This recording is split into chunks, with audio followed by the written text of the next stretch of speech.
One story, many frames. Discover the art of cinematic shots in filmmaking. Welcome to FTIH Cine Classroom. Hi, this is Suresh Chetpalli, Cinematography Faculty in FTIH Film School, Hyderabad. ఈ రోజు మన topic types of shots in film making. మన ప్రేక్షకులు గతంలో నాటకాలు చూసే అనుభవం ఉండేది. ఈ నాటకాలలో ముఖ్యంగా ప్రేక్షకుడు ఒక చోట కూర్చుంటే మొత్తం నాటకం అంతా ఒకే స్టేజ్ మీద ఎలాంటి మూమెంట్ లేకుండా జరిగేది. దీనివల్ల ఒక మొనాటనస్ ఫీలింగ్ ప్రేక్షకుడికి వచ్చేది. దాన్ని అధిగమించడానికి మన సినిమాటిక్ ఎక్స్పీరియన్సెస్లో మనం ఈ షార్ట్ డివిజన్ చేసి 8 రకాల షాట్లని కంపోజ్ చేస్తాం. అసలు ఈ షార్ట్ డివిజన్ అంటే ఏంటి అంటే అక్షరాల రూపంలో ఉన్న స్క్రిప్ట్ని ఒక సినిమాటిక్ షాట్ లాగా మలుచుకొని మనం షాట్ని కంపోజ్ చేయడమే షార్ట్ డివిజన్. దీంట్లో మనకి ముఖ్యంగా మొదటి షాట్ వచ్చి ఎక్స్ట్రీమ్ లాంగ్ షాట్. ఈ ఎక్స్ట్రీమ్ లాంగ్ షాట్ యొక్క ప్రాధాన్యత ఏంటి అంటే ప్రేక్షకుడు అసలు ఈ సన్నివేశం ఎక్కడ జరుగుతుంది అనేది గుర్తుపడతాడు. అంటే ఫారెస్ట్లో జరుగుతుందా, ఒక బీచ్లో జరుగుతుందా, ఒక సిటీస్కేప్లో జరుగుతుందా అని తెలుసుకోవడానికి ఈ ఎక్స్ట్రీమ్ లాంగ్ షాట్ అనేది ఒక ప్రాధాన్యతను సూచిస్తుంది. దీంట్లో ఒక కథానాయకుడు లేదా కథానాయకి అంటే ప్రొటగనిస్ట్ అని మనం మాట్లాడతాం. వాళ్ళ యొక్క సైజు చాలా చిన్నగా ఉంటుంది.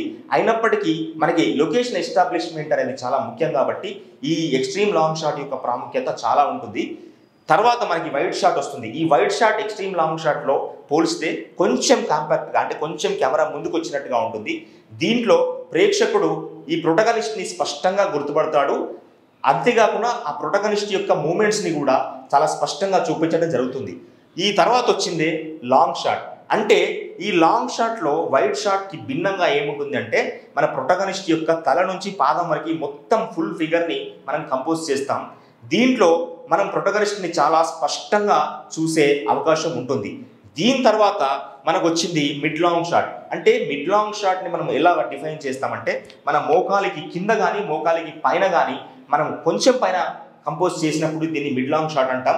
ఇక్కడ మనం గుర్తుంచుకోవాల్సిన అంశం ఏంటంటే మన బాడీలో ఎక్కడెక్కడైతే బ్రేకేజెస్ అంటే ఫోల్డింగ్స్ ఈ మోకాల దగ్గర కానీ నడుము దగ్గర కానీ చెయ్యి దగ్గర కానీ ఫోల్డింగ్స్ ఉన్న చోట మనం ఫ్రేమ్ని బ్రేక్ చేయకూడదు. దానికి పైన కానీ కింద కానీ మనం ఫ్రేమ్ని కంపోజ్ చేయాలి. సో దానిలో భాగంగా మిడ్ లాంగ్ షాట్ అంటే మోకాలి కింద కానీ మోకాలికి కాస్త పైన కానీ మనం కంపోజ్ చేసినప్పుడు దీంట్లో ముఖ్యంగా ప్రేక్షకుడు ప్రొటగానిస్ట్ యొక్క బాడీ స్టైల్ని అంటే బాడీ లాంగ్వేజ్ని గుర్తుంచుకుంటాడు. దీని తర్వాత వచ్చే షాట్ మీడియం షాట్ లేదా మిడ్ షాట్. ఈ మీడియం షాట్ని మనం హాలీవుడ్లో మీడియం షాట్ అని పిలుస్తాం. కానీ మన ఇండియాలో దీన్ని మిడ్ షాట్గా చాలామంది కన్సిడర్ చేస్తారు. మిడ్ షాట్ అంటే మన నడుముకి కొంచెం కింద కానీ నడుముకి పైన కానీ కంపోజ్ చేస్తే దీన్ని మిడ్ షాట్ అంటాం.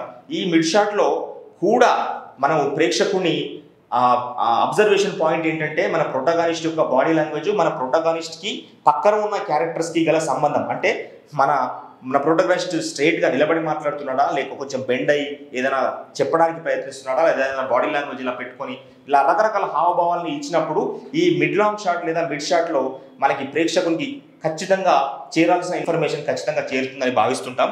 తర్వాత వచ్చింది క్లోజప్. అంటే మన నడుముకి పై భాగాన ఉన్న ఇక్కడి వరకు అంటే మన చెస్ట్కి కాస్త కింద చెస్ట్కి కానీ మనం ఫ్రేమ్ని కంపోజ్ చేసినప్పుడు దీన్ని క్లోజప్ అని చెప్తాం. ఈ క్లోజప్లో ముఖ్యంగా చాలా ఇంటెన్స్ మీనింగ్ ఉన్న డైలాగ్స్ ఉన్నప్పుడు ఈ క్లోజప్లో కంపోజ్ చేస్తాం.